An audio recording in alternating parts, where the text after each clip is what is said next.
Sir, இந்த CAA போராட்டம் டெல்லியில எல்லாம் நடந்த போது இதே மாதிரி ஜெய் ஸ்ரீராம்னு சொல்லிட்டு துப்பாக்கி எடுத்துட்டு வந்து சுட்டாங்க ஒரு 3 பேரு. 3 பேருமே முஸ்லிம், ஹிந்து தான். அதையும் மத தீவிரவாதம்னு சொல்லுவீங்களா? ஒரிஜினல் மத தீவிரவாதம். அப்படியா? எனக்கு என்ன இரட்டை நாட்டு இருந்தா ஓட்டு பிச்சை எடுக்கிறாங்க அவசியம் முதல் மத தீவிரவாதம் கீழே. அதான் மதம் இல்லைன்னு சொல்றேன். தீவிரவாதம் பண்றவனுக்கு மதம் கிடையாது.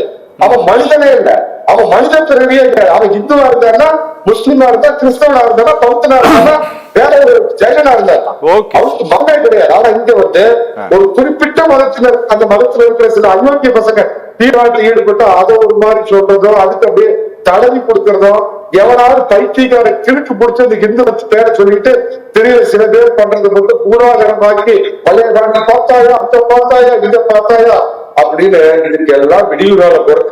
அதான் சொல்றேன் சார், நான் ஆரம்பத்திலேயே ஒரு சொல்லியிருக்கேன்.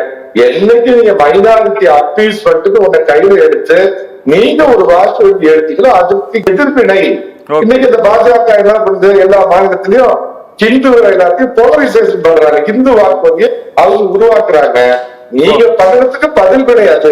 காங்கிரஸ் கட்சியை இப்படிதான் அகில இந்திய அளவுல பாத்தீங்கன்னா மைனாரிட்டி அப்பீஸ்மெண்ட் படிச்சு அதே வகையில் இந்த திமுக பண்ணிச்சு. இந்த மத பயங்கரவாதம்னு இந்தியாவோட